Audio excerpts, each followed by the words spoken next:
प्यारी साध संगत जी, प्रेम से कहना नमो नारायण। गुरुदेव जी के चरणों में नमो नारायण, प्यारी गुरुमा जी के चरणों में नमो नारायण और आप सबके चरणों में नमो नारायण। साध संगत जी, सहारनपुर के आज आप सबके बीच आने का मौका मिला। जैसे कि वर्मा जी ने बताया कि यहाँ पर माँ शाकंभरी देवी का बहुत भव्य मंदिर है। उनकी उपस्थिति यहाँ पर हमेशा मौजूद रहती है। जो माँ है वो हमें धन देती हैं, वो जो माँ है हमें अन्न देती है, हमें जल देती है, हमें फल देती है। जो माँ का ये जो स्वरूप है, ये जो माँ आदि शक्ति का स्वरूप है, ये जो माँ दुर्गा का स्वरूप है, ये साक्षात अन्नपूर्णा का स्वरूप है। साध संगत जी, गुरुदेव भी हमें बताते हैं कि ये जो अन्न का महत्व होता है हमारे जीवन में, वो बहुत ही महत्वपूर्ण होता है।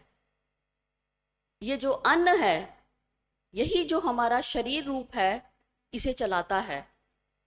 अगर अन्न की कमी हमारे जीवन में हो, अगर अन्न हमारे शरीर में स्वस्थ ना आए, अगर अन्न हमारे जीवन में बीमारी लेकर आ जाए, तो वो अन्न हमारे किसी काम का नहीं रहता। साध संगत जी, तभी माँ दुर्गा ने अपना एक स्वरूप, माँ शाकंभरी देवी का स्वरूप हमारे जीवन में दिया कि हम उससे ये प्रार्थना कर सके कि हमारे मन में हमेशा, हमारे जीवन में हमेशा ऐसे ही अन्न के भंडार भरे रहें। साध संगत जी, भगवान शिव भी अन्नपूर्णा देवी की हमेशा उपासना करते थे। अन्न का जो ये स्वरूप है, ये जो अन्न की देवी है, वो साक्षात माँ दुर्गा का स्वरूप है। जब भगवान शिव से माँ पार्वती ने एक बार प्रश्न किया कि इस जीवन में ऐसा क्या है जिसके बिना कुछ नहीं चल सकता, तो भगवान शिव ने कहा, ऐसा कुछ नहीं है जिसके बिना जीवन में कुछ नहीं चल सकता। तो माँ पार्वती जो साक्षात अन्नपूर्णा देवी हैं, वो वहां से चली गई। उन्हें लगा कि जब जीवन में हर चीज के बिना जीवन चल सकता है, तो अन्न की भी आवश्यकता नहीं है, नेचर की भी आवश्यकता नहीं है। तो वो वहां से नाराज होके चली गई। 1 दिन, 2 दिन, 3 दिन पूरी दुनिया त्राहिमाम करने लगी। पूरा सबकी जो जीवन था वो अस्त व्यस्त हो गया, क्योंकि अन्न के बिना कोई व्यक्ति ऐसा नहीं है जो जीवित रह सकता है। अन्न तो साक्षात देवताओं को भी चाहिए। तो ये जो माँ दुर्गा का स्वरूप हमें मिला है शाकंभरी देवी के रूप में, ये बहुत ही खूबसूरत है और हम हमेशा इनका आदर करें, हमेशा इनका सम्मान करें। और जैसे वर्मा जी ने बताया कि यहाँ पर माँ का भ्रामरी स्वरूप भी है। आपने कभी योगा किया होगा या जब भी आप योग में गए होंगे तो आपको पता होगा कि योग में भी भ्रामरी देवी का कितना महत्व है। जब आप भ्रामरी की प्रक्रिया करते हैं, जब आप भ्रामरी की प्रक्रिया कर कर योग करते हैं, तो ये जो मंत्र होते हैं वो साक्षात आप साध लेते हैं। ये जो मंत्र की जो साधना है, साक्षात आपके मन में उतर जाती है। क्योंकि जब आप भ्रामरी करते हैं तो आपकी आंख, नाक और कान को हम बंद कर लेते हैं और जो मंत्र उच्चारण है हम मन ही मन करते हैं। वो जो ऊर्जा होती है वो मन ही मन हमारे जीवन में चलती है। मंत्र क्या है? मंत्र का अगर आप छंदी विच्छेद करें तो मंत्र 2 शब्दों से मिलकर बनता है, मन और यंत्र। मन जो आपके मन में चलता है, यंत्र जो ये यंत्र हैं। जब यंत्रों के द्वारा आप अपने मंत्र मन करते हैं तो वो मंत्र कहलाते हैं और वो आपको शक्ति देते हैं, वो आपको साहस देते हैं, वो आपके जीवन को सुधारते हैं। तो ये माँ दुर्गा का ही स्वरूप है। ये जब मंत्र हम करते हैं आदि पराशक्ति का, ये जब हम मंत्रों का उच्चारण करते हैं माँ सरस्वती का, ये जब हम मंत्रों का उच्चारण करते हैं माँ लक्ष्मी का, ये जब हम मंत्रों का उच्चारण करते हैं माँ शाकंभरी देवी का, माँ भ्रामरी देवी का, माँ पार्वती का, तो ये आदि पराशक्ति का, 64 योगिनियों का, तो ये जो मंत्र हैं वो साक्षात सिद्ध होते हैं। परमात्मा ने हमारे लिए मंत्रों को हर रूप में दिया है। जो भी मंत्र आपको पसंद हो, जो भी देव आपको पसंद हो, जो भी फील्ड आपको पसंद हो, आपको उस फील्ड का मंत्र मिलता है। अगर आपको वायु से प्रेम है तो आपको वायु देव का मंत्र मिलता है। अगर आपको अग्नि पसंद है तो आपको अग्नि देव का मंत्र मिलता है। अगर आप अन्न की पूजा करते हैं तो आपको अन्न के देव का मंत्र मिलता है। अगर आप लक्ष्मी की पूजा करते हैं तो आपको लक्ष्मी का मंत्र मिलता है। अगर आप सरस्वती के उपासक हैं तो आपको मां सरस्वती का मंत्र मिलता है। परमात्मा ने इतना इजीली, इतना स्पष्ट रूप से, इतने साफ सुथरे ढंग से हमको मंत्रों को हमको दिया हुआ है। इतनी इजीली हमको मंत्र प्रोवाइड किए हुए हैं कि हम किसी भी फील्ड में जाकर परमात्मा को याद कर सकते हैं, कि हमको ये ना लगे कि इस फील्ड का तो कोई देव ही नहीं है। हर फील्ड में आपको परमात्मा मिलता है। अगर आप आर्किटेक्ट के फील्ड में हैं तो आपको उसका भी देव मिलेगा। अगर आप सूर्य की पूजा करते हैं तो आपको उसका भी देव मिलेगा। अगर आप चंद्र की पूजा करते हैं तो आपको उसका भी देव मिलेगा। तो ये जो परमात्मा की जो कृपा है, परमात्मा ने ये जो बांधे हुए हैं रास्ते, ये जो परमात्मा ने हम सबको रास्ते दिखाए हुए हैं, हमको उसी रास्ते पे चलना चाहिए। हमको उस मंत्रों का भी ऐसे उच्चारण करना चाहिए। साथ संगत जी, ये जो गुरुदेव ने हमको मंत्र दिए हैं, ये जो एंग रींग क्लींग, ये जो मंत्र है, ये खाली एक बीज नहीं है। इन बीजों में इतनी शक्ति है, इतनी अपार शक्ति है कि आप चाहें तो इसके स्पंदन से, खाली बोलने से नहीं, अगर आप खाली इसका स्पंदन भी सुनेंगे ना, अगर कोई खाली रींग भी बोलेगा तो वो भी आपकी ब्रेन के वेव्स को इतना जागृत कर देता है। इसकी जो जीनोम होती है, जो आपका डीएनए होता है, जो सोया हुआ डीएनए होता है ना आपका, वो भी खाली इस बीज के मंत्रों से जागृत हो जाता है। कितने हमारी बॉडी में ऐसे न्यूरॉन्स हैं जो सोए हुए होते हैं, कितने ऐसे जीरोम्स हैं जो सोए होते हैं, कितने ऐसे डीएनए हैं जो सोए हुए होते हैं, ये मंत्रों से जागृत करते हैं। ये जब मंत्रों का हम पाठ करते हैं, ये मंत्रों का जब हम उच्चारण करते हैं, जब हम भ्रामरी करते हैं, जब हम अन्न की पूजा करते हैं, जब हम सूर्य की पूजा करते हैं, जब हम चंद्र की पूजा करते हैं, जब हम परमात्मा का नाम लेते हैं, तो इस मंत्रों के द्वारा हम अपने जीवन को जागृत कर पाते हैं, हम अपने तन को स्वस्थ कर पाते हैं। आप कभी करके देखे, कभी अकेले में घर पे बैठ के आप खाली एक बीज को मंत्र का जाप करते रहे, खाली री, अगर आपसे पाठ नहीं होता तो अगर आप खाली रींग रींग रींग, अगर आप खाली इसका भी उच्चारण करेंगे ना, तो ये भी आपकी न्यूरॉन्स को जागृत करेगा। आप कभी किसी साइंटिस्ट से पूछें, आप कभी किसी साइंस वाले बंदों से पूछें कि कैसे साइंस इसके ऊपर एक्सपेरिमेंट्स कर रही है कि मंत्रों के पाठ करने से कितने पेशेंट्स हैं वो ठीक हो जाते हैं। जब आप हॉस्पिटल्स में जाते हैं, अब जो साइंस है वो संगीत के द्वारा, संगीत के माध्यम से, मंत्रों के द्वारा लोगों को ठीक करती है, पेशेंट्स को ठीक करती है। तो कितनी शक्ति होगी इस मंत्रों में, कितनी साइंस होगी इस मंत्रों में कि हम इस चीजों को भूल चुके हैं। जब टाइम के साथ साथ हम आगे पढ़ते जाते हैं, जब टाइम के साथ साथ हम आगे एजुकेटेड होते जाते हैं, तो धीरे धीरे हम इसकी वैल्यू करना भूल जाते हैं। जब हमारे बुजुर्ग हमें इन सब चीजों के बारे में बताते हैं तो हमको लगता है हम मॉडर्न हैं, हमें इन चीजों की आवश्यकता नहीं है, पर उन्होंने अपनी पूरी लाइफ जी होती है, उन्होंने देखा होता है, हमारे बुजुर्गों ने, हमारे बड़ों ने, हमारे गुरु ने, हमारे परमात्मा ने ये देखा होता है कि कैसे इसके द्वारा हम अपने जीवन को सुंदर बना सकते हैं, कैसे हम अपने जीवन को साक्षात परमात्मा के चरणों में डाल सकते हैं। तो परमात्मा ने इतना इजी मार्ग हम सबको दिया है इस मंत्रों के द्वारा, तो हम इस मंत्रों को क्यों नहीं करते। परमात्मा ने इतना इजी रास्ता दिखा दिया है इस पाठ के द्वारा अपने आप को प्राप्त करने का, तो हम क्यों नहीं इस पाठ को करते।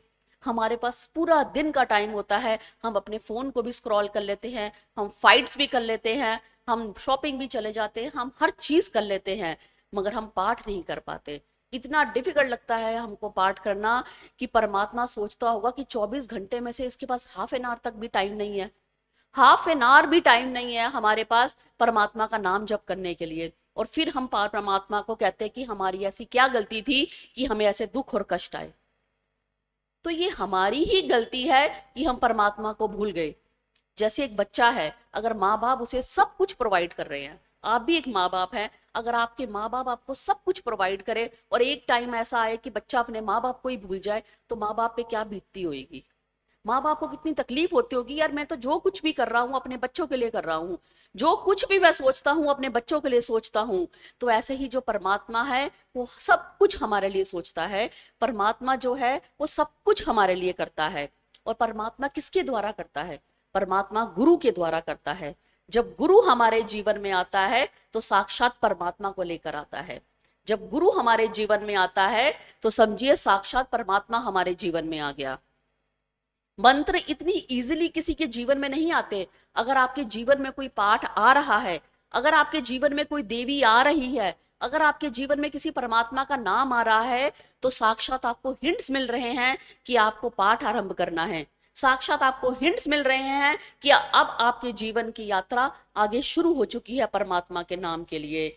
तो ये पाठ हम करते जाएं, इस नाम के जहाज को हम पार कर जाएंगे, इस तूफान को हम पार कर जाएंगे इस नाम से। इतना इजी अक्षर नाम परमात्मा ने हमको दिया है। 2 अक्षर का नाम है राम। ये राम नाम जाप से ही हमारी ब्रेन वेव्स एक्टिवेट हो जाती हैं। अगर आप कभी बैठे, आप कभी अपना एक्सरेज कराएं, आप कभी ऐसे लैब में बैठे जहां पर मंत्रों का उच्चारण से आपकी ब्रेन वेव्स को भी चेक किया जा सके, तो आप वहां पे साक्षात देखेंगे कि कैसे मंत्र जब आप पाठ करते हैं तो आपकी बॉडी के आसपास कैसे वो वेव्स बन जाती हैं। वो आपकी बॉडी को प्रोटेक्ट करती है। कैसे मूवीज में दिखाया जाता है, फिल्मों में दिखाया जाता है कि जब आप पाठ करते हैं तो कोई नेगेटिव आरा आपको क्रॉस नहीं कर पाती। वो क्या होती है? वो इस मंत्रों की शक्ति ही होती है जो आपको ये एक्टिवेशन देती है। वो मंत्रों की शक्ति ही होती है जो आपकी बॉडी को प्रोटेक्ट करती है। वो मंत्रों की शक्ति ही होती है जो आपके मन को एक्टिवेट करती है, आपके मन को प्रोटेक्ट करती है। और ये प्रोटेक्शन हमको गुरु के द्वारा मिलता है। जब गुरु हमारे जीवन में आता है, पाठ हम कहीं से भी ले सकते हैं, पाठ हम ऑनलाइन भी ले सकते हैं, पाठ हम शॉप में जाके भी ले सकते हैं। मगर जब कोई गुरु आपको पाठ देता है, जब कोई गुरु आपको मंत्र देता है, तो वो मंत्र आपको एक्टिवेट करके देता है। अगर आप वैसे कोई मार्केट से जाके कोई मंत्र की बुक ले लेंगे तो उसकी एक्टिवेशन करने के लिए भी आपको 1.25 लाख का जाप करना पड़ेगा, तब जाके एक मंत्र आपके लिए एक्टिवेट होगा। तो सोचिए जब गुरु ने आपके लिए उस मंत्र को एक्टिवेट किया होगा तो उसने कितने साल जप किया होगा। हमने अपना पूरा जीवन देखा है गुरु के साथ कि जब हम छोटे छोटे बच्चे थे तो गुरुदेव अपने रूम में बैठ के पाठ करते थे। हमारा 70 गज का छोटा सा मकान था, गुरुदेव छत पर बैठकर पाठ करते थे। टीन का छोटा सा कमरा था गुरुदेव का, जहां पर गुरुदेव बैठकर साक्षात बैठकर वहां पाठ किया करते थे। घंटों घंटों गुरुदेव वहां बैठ के पाठ करते थे। पंखा तक नहीं चला पाते थे गुरुदेव, क्योंकि पंखा चलाएंगे तो जोत बुझ जाएगी, पंखा चलाएंगे तो धूप का जो धुआं है वो पूरे कमरे में फैल जाएगा। तो गुरुदेव वहां पर धूप में, गर्मी में बैठकर गुरुदेव ने 12-15 साल बैठकर वहां पर दुर्गा सप्तशती का पाठ किया है। आप वर्मा जी से कभी पूछिए, वर्मा जी वहां पर नीचे आके गुरुदेव का वेट करते थे। वर्मा जी सुबह 10 बजे आते थे और रात को 9-9, 10-10 बजे जाते थे और गुरुदेव का इंतजार करते थे। और गुरुदेव जब रात को नीचे आते थे ना, तो गुरुदेव के पूरे कपड़े पसीने से भीगे होते थे। पूरा पूरा दिन गुरुदेव बैठ के पाठ करते थे दुर्गा सप्तशती का। उस दुर्गा सप्तशती से पाठ से जब गुरुदेव को लगा कि ये इस पाठ में शक्ति है, जब गुरुदेव को लगा इस पाठ से जीवन बदल सकता है, जब गुरुदेव को लगा इस पाठ की शक्ति से मुझे तन मन धन के सारे रोग समाप्त हो सकते हैं, तब गुरुदेव ने निश्चय किया कि संगत को देना है। तब वर्मा जी गुरुदेव के पीछे पड़े कि गुरुदेव अगर आपने ये खुद को इसका अपना जीवन सुंदर किया है तो आप पूरी संगत को क्यों नहीं देते। जब आपने देखा है कि इस पाठ की शक्ति इतनी अच्छी है तो आप संगत को क्यों नहीं देते, आप जन कल्याण किसका क्यों नहीं करते। तब गुरुदेव आए, तब गुरुदेव ने हम सबको यह पाठ दिया। तो सोचिए गुरुदेव को उस पाठ को देने के लिए गुरुदेव को कितनी तपस्या करनी पड़ी। जब बुद्ध ने पाठ कभी किसी को दिया होगा तो सोचिए उन्होंने कितनी तपस्या की होगी। जब भगवान भोलेनाथ ने पाठ दिया होगा तो उन्होंने कितनी तपस्या की होगी। जब मां पार्वती ने पाठ दिया होगा तो कितनी तपस्या की होगी। भगवान पार्वती को भी साक्षात भगवान शिव को पाने के लिए कितने जन्म लेने पड़ गए, कितने जन्म उन्होंने लिए भगवान शिव को प्राप्त करने के लिए। तो हम तो फिर भी ह्यूमन बीइंग्स हैं, वो तो साक्षात आदि पराशक्ति हैं। एक आदि मां शक्ति को भी, मां दुर्गा को भी भगवान शिव को प्राप्त करने के लिए इतने जन्म लेने पड़ गए। तो सोचिए हम तो फिर भी एक इंसान हैं। हमारे लिए फिर भी भगवान ने कितना इजी मार्ग बनाया हुआ है कि कलयुग में अगर तुम दिन में थोड़ी देर भी मेरा नाम ले लोगे तब भी मैं तुम्हें प्राप्त हो जाऊंगा। अगर हम यही सतयुग में होते तो हमारा जीवन, पूरा जीवन भी लग जाता, तब भी परमात्मा के हमें दर्शन ना हो पाते। तो कलयुग में तो परमात्मा ने इतना इजी मार्ग बना दिया है हमें साक्षात अपने आप को प्राप्त करने के लिए, और फिर भी हम उसका पाठ नहीं कर पाते। तो साध संगत जी, गुरुदेव जो इतने सालों से आप सबको समझा रहे हैं, जो संगत कर करके गुरुदेव ने आप सबको ये जो पाठ दिया है, ये जो तपस्या करके गुरुदेव ने ये जो मंत्रों को जागृत किया है, आप उसका पाठ करिए। आप अपने जीवन में इतना चेंजेस पाएंगे। जब आप माँ सरस्वती का पाठ करेंगे ना, तो माँ सरस्वती साक्षात आपकी जीवा पे बैठेगी। जब आपकी जीवा पे माँ सरस्वती बैठेगी तो हमारे मन से, हमारी जीवा से जब भी कोई शब्द निकलेंगे ना, वो साक्षात माँ सरस्वती के ही शब्द होंगे। हमारी जीवा से ऐसा कोई शब्द नहीं निकलेगा जो इससे हम किसी को हर्ट कर पाए। जब हम पाठ करेंगे तो माँ लक्ष्मी साक्षात हमारे घर में विराजमान होंगी। जब माँ लक्ष्मी हमारे घर में विराजमान होंगी तो हमें धन संपदा की कभी कमी नहीं आएगी। माँ साक्षात लक्ष्मी आई तो साथ में भगवान विष्णु तो आएंगे ही आएंगे। तो ऐसे ही जब हम माँ दुर्गा का पाठ करेंगे तो माँ पार्वती का आगमन होगा हमारे घर में। तो जब हमारे को इतनी इजीली गुरुदेव ने ये जो तीनों पाठ दिए हैं, ये जो तीनों मंत्र हमको दिए हैं तन मन धन के, ये साक्षात आदि पराशक्ति के मंत्र हैं, ये साक्षात माँ दुर्गा के मंत्र हैं, ये साक्षात माँ शाकंभरी देवी के मंत्र हैं, ये साक्षात माँ भ्रामरी देवी के मंत्र हैं, ये साक्षात माँ अन्नपूर्णा देवी के मंत्र हैं। साध संगत जी, मेरी आप सबसे यही प्रार्थना है कि ये जो गुरुदेव ने हम सबको पाठ दिया है, ये पाठ हम ऐसे ही करते रहें। और गुरुदेव की ये जो आज्ञा है, ये गुरुदेव का ये जो समर्पण है माँ दुर्गा के लिए, ऐसा ही समर्पण गुरुदेव हम सबको भी प्रदान करें कि हम माँ दुर्गा को ऐसे ही अपने जीवन को समर्पित कर सकें, गुरुदेव को अपने जीवन को समर्पित कर सकें। और गुरुदेव ने जो हम सबके लिए ये जो पाठ किया है, गुरुदेव ने जो हम सबके जीवनों में जितने भी कष्ट हैं उसको जो दूर किया है पाठ के द्वारा, ऐसे ही वो करते रहें। और गुरुदेव साक्षात लुधियाना के समागम में दर्शन दे, ऐसे ही मेरी गुरुदेव से प्रार्थना है कि ये जो उनका आसन है ये उनके बिना सूना है, और गुरुदेव ऐसे ही अपने आसन पर विराजमान रहें। साध संगत जी, वैसे तो गुरु जिस आसन पे बैठ जाता है उस जगह पे साक्षात गुरु हमेशा ही विराजमान रहता है। कहते हैं ना, जब कभी कभी तुम किसी गुरु की चेयर के आसपास जाओ या किसी गुरु के रूम में भी जाओ तो आपको एक एनर्जी का आभास होता है। वो एनर्जी क्या होती है? वो एनर्जी होती है उस गुरु की, उस जगह की पाठ की शक्ति की, कि गुरु ने उस जगह पे इतना पाठ किया होता है कि उस एनर्जी को, उस जगह को वो जागृत कर देते हैं कि जब भी आप उस रूम में एंटर करते हो, जब आप गुरु के किसी कपड़े को भी छूते हो ना, तो आपको एक अलग सी वाइब्स फील होती है। कैसे कभी कभी लगता है कि जैसे तुम्हारे गूज बम्स खड़े हो गए। जब कोई गुरु तुम्हें देखता है ऐसा लगता है तुम्हारे गूज बम्स खड़े हो गए। वो क्या होती है? वो एक एनर्जी की वेव्स होती हैं, वो एक एनर्जी होती है जो उस गुरु के साथ चलती है, वो परमात्मा की शक्ति होती है जो उस गुरु के साथ चलती है। तो ऐसे ही जो गुरु की चेयर है, जब गुरु ने इतने साल इस चेयर पर बैठ के तप किया है, पाठ किए हैं, समागम किए हैं, तो साक्षात इस चेयर में भी गुरु की शक्ति है। अगर गुरु नहीं आता तो इस चेयर में भी इतनी शक्ति है कि ये सारी चेयर में भी अगर हम प्रणाम कर लेंगे तो साक्षात हमें गुरु के दर्शन हो जाएंगे, साक्षात हमारे गुरु हमारे कार्य करेगा। तो साध संगत जी, मैं ऐसे ही गुरुदेव से प्रार्थना करूंगी कि ऐसे ही हम सबके कष्टों को दूर करते रहे, साध संगत के ऊपर ऐसे ही अपनी कृपा बनाए रखें, और साध संगत को ऐसे ही आप संपन्न करते रहे। उनके ऊपर माँ दुर्गा की कृपा हमेशा बनी रहे, माँ सरस्वती की कृपा हमेशा बनी रहे, माँ पार्वती की कृपा हमेशा बनी रहे, और माँ लक्ष्मी की कृपा बनी रहे। साध संगत जी, प्रेम से बोलिए नमो नारायण।